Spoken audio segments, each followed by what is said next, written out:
ছেলে, যৌবন জীবন যে কত বিষাক্ত তোমাকে আমি কি দিয়ে বুঝাই। ছেলে যখন 4 বছরের, মা তখন চুমা খায়, আদর করে, আব্বু আব্বু। আবার ছেলে যখন 12, 14, 15 বছরের, তখন বাড়িতে আসতেই মায়ে বলে, আব্বু তোমার জন্য ভাত সবুজে সাজিয়ে রেখেছি। তখন ছেলে বলে, খাবো না। না আব্বু খাও খাও। না আমি খাবো না, এই তরকারিতে ভাত খাও। আব্বু খাও খাও খাও। এবার ছেলে যখন বয়স 20, 24 হয়েছে, তখন মায়ে বলছে, কি করে খাবো, কি করে খাবো, বসে আছিস তো দাঁত ভেঙে। ব্যাপারটা কি? 4 বছরে মা কি করছিলেন? চোয়া খায়। 15 বছর, 20 বছর মা এরকম বলছে।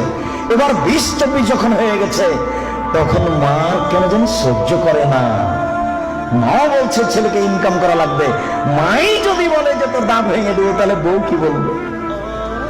তখন ছেলেটা বুঝেছে, ও ইনকাম করাই লাগবে। গার্মেন্টসে হলো জেনার কারখানা, টাকা ইনকাম করাই লাগবে যে কোনো মূল্যে, সে যেখানে হোক না কেন।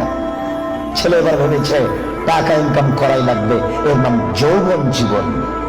আর যৌবন জীবন মানে জেনা। যৌবন জীবন মানে জেনা, যেটা আজকে বলবো।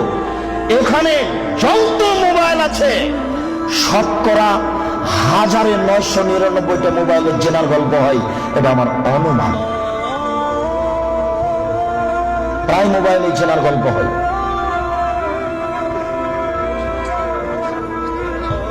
যৌবন জীবনে মানুষ 2টা বিপাকে পড়ে।